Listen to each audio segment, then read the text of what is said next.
আসসালামু আলাইকুম ভাই বোনেরা, আপনারা সবাই কেমন আছেন? আশা করি অনেক ভালো আছেন। আলহামদুলিল্লাহ, আমিও ভালো আছি। আজ আমি আপনাদের একটা রেসিপি দেখাবো, আলু বেগুন টমেটো দিয়ে বাটা মাছের তরকারি। আমি মাছটা ভালোভাবে ধুয়ে লবণ হলুদ দিয়ে মেখে নিয়েছি ভাজার জন্য। এখন আমি মাছটা কড়াইয়ে দিয়ে দিলাম ভাজার জন্য।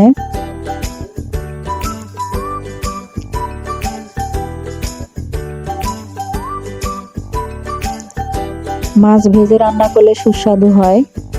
বাটা মাছ ভাজা খুব ভালো লাগে। এক পাশে ভাজা হয়ে গেলে অপর পাশে ভাজতে হবে উল্টে দিয়ে।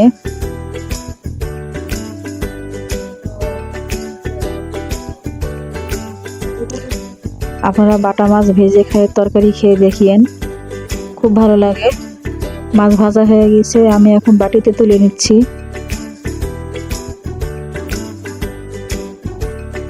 আজ আমি বাটা মশলায় রান্না করব। এখন কড়াইয়ে মাছ ভাজার কড়াইয়ে তেল দিয়ে দিচ্ছি পরিমাণ মতো।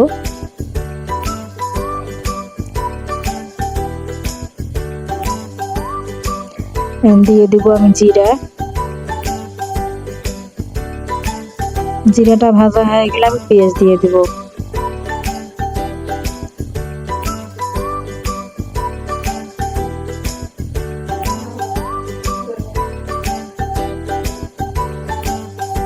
এখন দিচ্ছি পেঁয়াজ।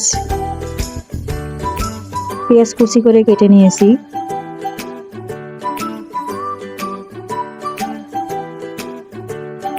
ভালোভাবে নাড়াচাড়া করে ভেজে নেবেন পেঁয়াজটা।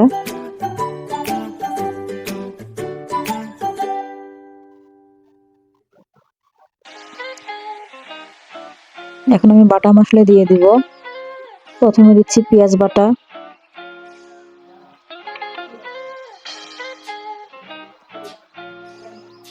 আদা বাটা, রসুন বাটা, জিরা বাটা। ভালোভাবে নেড়ে চেড়ে নিচ্ছি মশলাটা ভুনা করার জন্য, যেন পুড়ে না যায়। তারপরে দিচ্ছি কয়েকটা কাঁচামরিচ বাটা। এবার দিয়ে দিচ্ছি শুকনো মরিচের গুঁড়া পরিমাণ মতো। আপনারা স্বাদ যেরকম ঝাল খান সেরকম ঝাল দিবেন। লবণ স্বাদ মতো।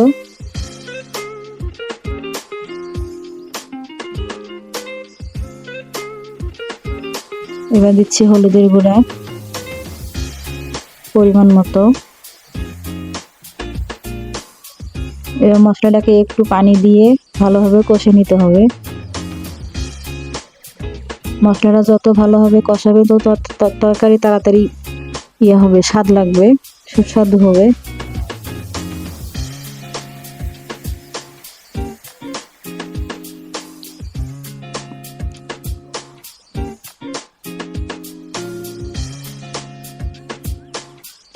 মশলার পানি যখন শুকিয়ে যাবে তখন উপরে তেল ভেসে উঠবে, তখন মনে করবেন যে মশলাটা ভুনা করা হয়ে গেছে, কষানো হয়ে গেছে।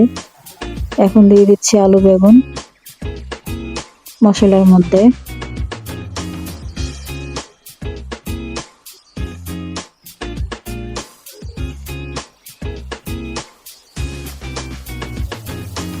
আমি রেগুলার যেভাবে রান্না করি সেভাবে আমি দেখাচ্ছি।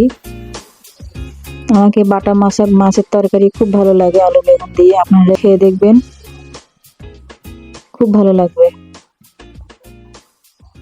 মাটির চুলা রান্না স্বাদে অন্যরকম হয়।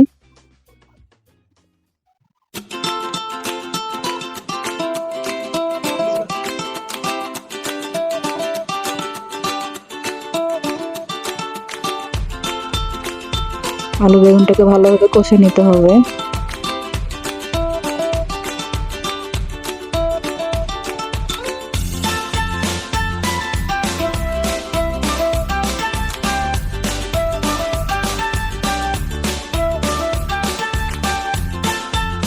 এখন দিয়ে দেবো বাটা মশলা, একটু শুদ্ধ হওয়ার জন্য, কষানোর জন্য।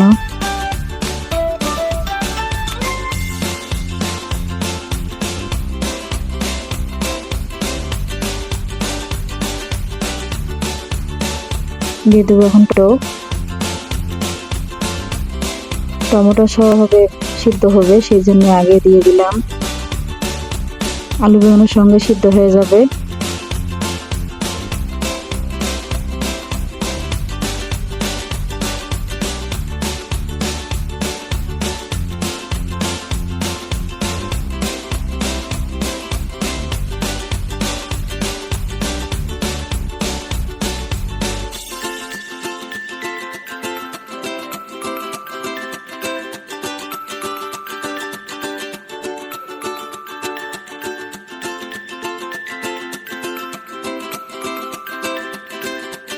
আপনারা আমার ভিডিও দেখে কমেন্ট শেয়ার করে উৎসাহিত করেন। আপনাদের উৎসাহিতে আমার আরেকটা নতুন ভিডিও উৎসাহিত যোগাবে।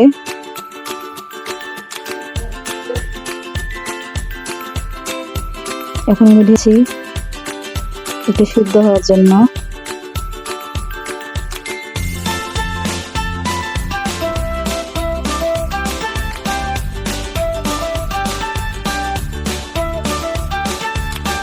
নাড়াচাড়া করে কষিয়ে নিতে হবে ভালোভাবে। আলু বেগুন সিদ্ধ হয়ে গেছে, এখন আমি ঝোলের পানি দিচ্ছি।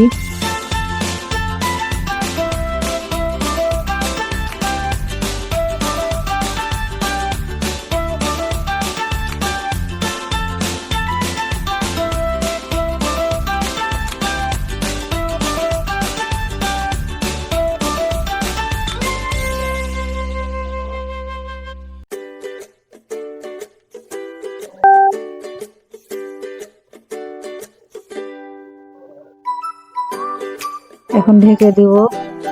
পানিটা যখন ফুটবে তখন মাছ দিয়ে দেব। পানিটা ফুটে উঠছে, এর মধ্যে মাছ দিয়ে দেব।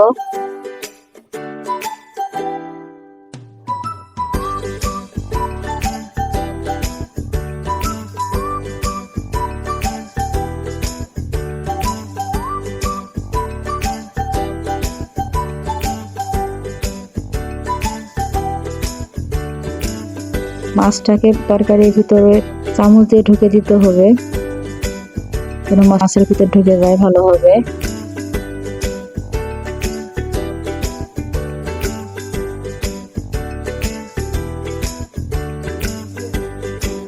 আবার ঢেকে দিলাম।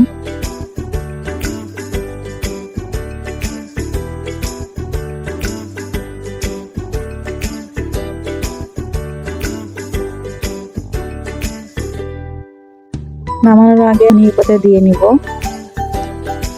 ধনিয়া পাতার তরকারির স্বাদ দ্বিগুণ হয়।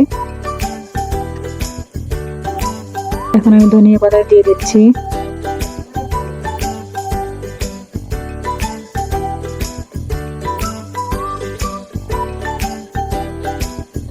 যদি ধনিয়া পাতার স্বাদ ভালো না লাগে আপনারা না দিতে, আপনাদের রুচি উপরে সবকিছু।